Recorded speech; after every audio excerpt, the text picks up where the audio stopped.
When we talk about God in a monotheistic context, i.e. of faith in one God, it seems unnecessary to give it a specific name. The very word God is enough to indicate what or who are we talking about. But in the ancient world, in a polytheistic context where there are many gods, people needed to be more specific than that. I couldn't simply say I serve God.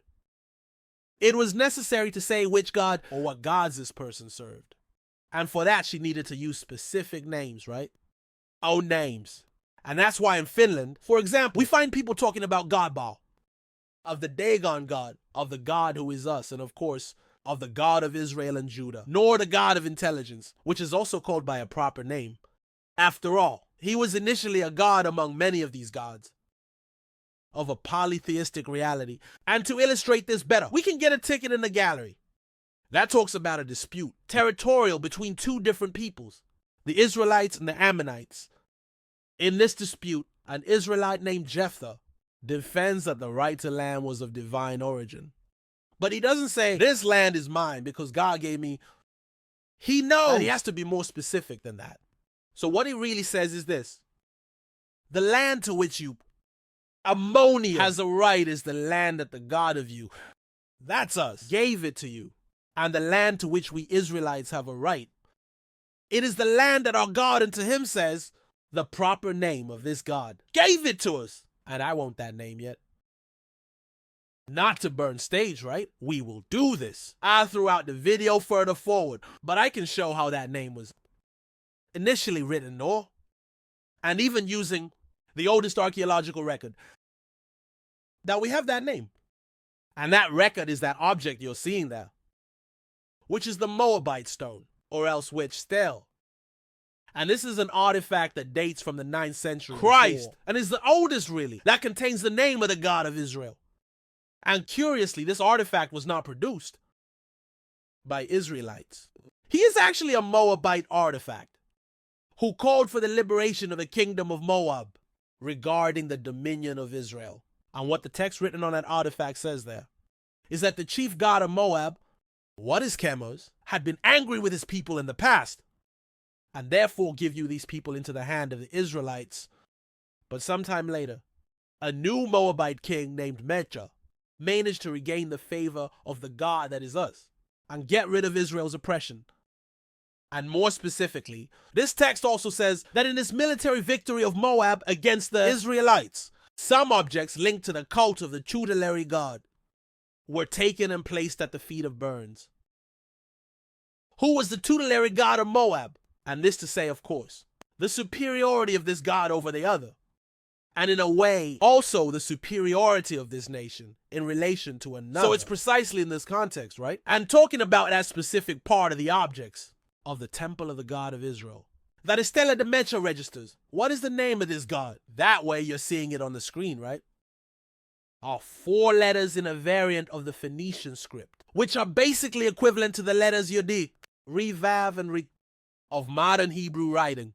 Again, right? This is the oldest archaeological record that we have that name, 9th century before Christ. But in the following century, we find other records as well, right? Containing this name, like those inscriptions made in a vase found. And against Led Ajrud, in the Sinai region. In it too, we find the Yod Revav Re, or sometimes just Yod Revav, without the last letter. And from the 7th century onwards, we have several other occurrences that are already much more numerous than in the 9th and 8th centuries. And they include up to short forms that mark the name of the God of Israel, only with the Yod and a Re, or with the Yod and a Vav. So like this, there were several ways to record his name. But beauty, right? The writing of that name was like this, but like that he was pronounced. Good. Here things start to get a little more complicated, right? There are at least 2 basic difficulties that we need to face to answer this question. The first is a methodological question. Is that all these letters, right? The Yod, King, Vav, and the King again are delicious as they are any other letters of the Hebrew script. At the time, vowels were not indicated in the writing. So most of the time, the person only knew how to a word that she saw in a written text because she already knew that word for its use in oral language. And then by the context, she recognized what the word was. That Tava Ali registered in writing and could that word correctly. Only the problem with that is, if you lose pronunciation in oral language, if that word stops being said, you can't anymore. Is to find out just by its written form. Your written record. What was the pronunciation there? You need the pronunciation to stay alive by oral language so she doesn't get lost on what happens. And here we enter the second difficulty about this pronunciation of the name, which is a historical difficulty, is that at a certain stage of the development of the worship of the God of Israel and Judah, the pronunciation of this God's name began to be avoided. Originally, this wasn't like that, right? Because we find this term being used in several various documents in various texts are being placed, even in the mouths of foreigners. For example, so even people who weren't exactly Israelite uses the name of the God of Israel in context, so to communicate, to talk about who they are talking about. But really, at a certain point in history, this custom of avoiding his name begins to emerge. And this can have two main factors, right? This is not entirely clear in the story, but there are two factors, main ones generally pointed out by historians. The first, it may have been adopting an extremely hours of the commandment, you shall not take the name of your God in vain, that can have greatly discouraged the current use of this name. And the second may have been the consolidation of an understanding that divine names has certain magical powers, and that therefore shouldn't be known to anyone. Anyway, the fact is that we find rabbinic thirds of the first centuries who say the divine name could only be pronounced on Yom Kippur Day by the high priest within the Holy of Holies, which was the holiest space in the Temple of Jerusalem, right? I.e., a really practically absolute distinction, the use of that name. And there is also a Samaritan tradition that says that the divine name was known only to the high priest, who secretly passed his name on to his successor, and this from generation to generation. Then only the high Samaritan priest, who would know the name of God. And even in writing, we see this process of characteristics of the use of the divine name happening mainly from the 3rd century BC. The Jews who translated the Hebrew Bible into Greek between the 3rd and 1st centuries before Christ replaced all occurrences from the proper name of the God Israel and Judah by the words Kyrios or Theos, i.e., Lord or God, respectively. And to this day, actually, this trend can still be seen for the most part. That was who tend to replace the proper name with the word Lord or God, using this font a little different, right? What is versatility? This option. Editorial is even explained in the introduction of beliefs that do this, but few people end up reading this part, right? And realizing that there was this replacement in the New World as well. God's own name never appears. Is it always Tyrius or Theos too? Which correspond to the Hebrew words Adonai and Elohim, who were already experiencing the use of their own names there. So like this, since the 3rd century BC, we have this record, neither historical, documentary. This practice of avoiding the use of the name of the God of Israel, that contrasts a lot, like I said, that we find in most of the Hebrew Bible, nor the one in the Old Will. Who are people using that name all the time? And even with foreigners, and even foreigners using the name. So there, those texts don't give the smallest clue that there was an intention to avoid using the name. But anyway, regardless of what exactly were the reasons that led to this trend, to avoid using the divine name, the fact is that this added to the impossibility to register the pronunciation of that name in writing, nor because of that question there of the absence of vowels, made the preservation of the oldest forms, name pronunciation, were greatly impaired. But despite this, there are still several forms known to date to this name. So for example, Java and Yahoo, Jehovah Yahoo. Finally, there are several pronunciations that circulate today. So the question we could ask right now is, where did people get these pronunciations from? And the answer comes mainly from 2 sets of manuscripts, which are manuscripts that preserve right there after this period to avoid registering the divine name. Preserve this name in Hebrew and Greek. So let's start here by the first set of manuscripts. What is the Hebrew set? What are the Masoretic texts? The Masoretes were Jewish scribes who introduced a series of signs in Hebrew writing. Between them, some signs to indicate the pronunciation of vowels. So in those texts that are medieval, We have this innovation in writing Hebrew. That makes it much easier to record the sound of words, right? The pronunciation actually of the words. And as in the Masoretic text, the proper name of the God of Israel appears thousands of times. We could see how the pronunciation of that name was registered using this new notation. And when we do that, right, what we find is but several possibilities. For example, which is an edition of the Hebrew Bible, writing in the Choretic system, what we find are mainly the forms and even rova, evi, brambled. That's even where the Jehovah form comes from, which is used a lot today. Comes from this Jehovah. The problem is that scholars today agree with these vowel markings that we find in these examples that are on the screen should not be understood, like the vowels of the divine name proper. But yes, they indicated that other words should be pronounced in place of the divine name. The shapes and rova, for example, would indicate that the word Adonai that has these vowels should be pronounced. Already the Ayevi and Erovi forms would indicate that the word kidney that has these vowels should be pronounced. That right, once again, in that spirit of avoiding the pronunciation of the name, and something else, even though the Masoretic text actually indicate the vowels of the name itself. This would be no guarantee that this or these are nay, since it has different shapes. There had really been the pronunciations of the divine name forever. We know, for example, that doorknobs in the Middle Ages vocalized the name of sister, like Miriam, but the Jews in Alexandria, who translated the Bible into Greek in times before Christ, vocalized that name differently. They said something like Mary. And we know it because they used the Greek letter alpha to register the vowel of the first syllable of that name, right? When they passed of a writing without vowel indications. For writing with vowel indications, that was Greek. They used the letter alpha. That gives that sound of Mary's. So like this, something we don't have the slightest doubt about is that the pronunciation of Hebrew in general, and the pronunciation of Hebrew names in particular, including divine names, varied over time.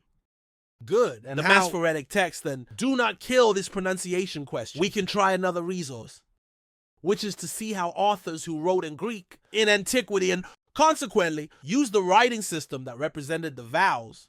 How did they write the name of the God of Israel?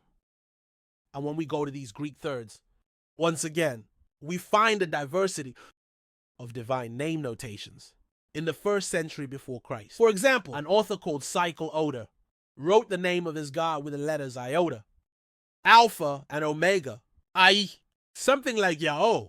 This same spelling appears in some Greek texts, also that were found among the Dead Sea manuscripts, dating there from the 3rd to the 1st century before Christ. Later, Ireneo de Leon also wrote the name with iota, alpha, and omega, while Clemente of Alexandria and Origins of Alexandria already used these shapes there. That you are seeing on the screen afterwards. Porphyry used this one, and Epiphanius used these.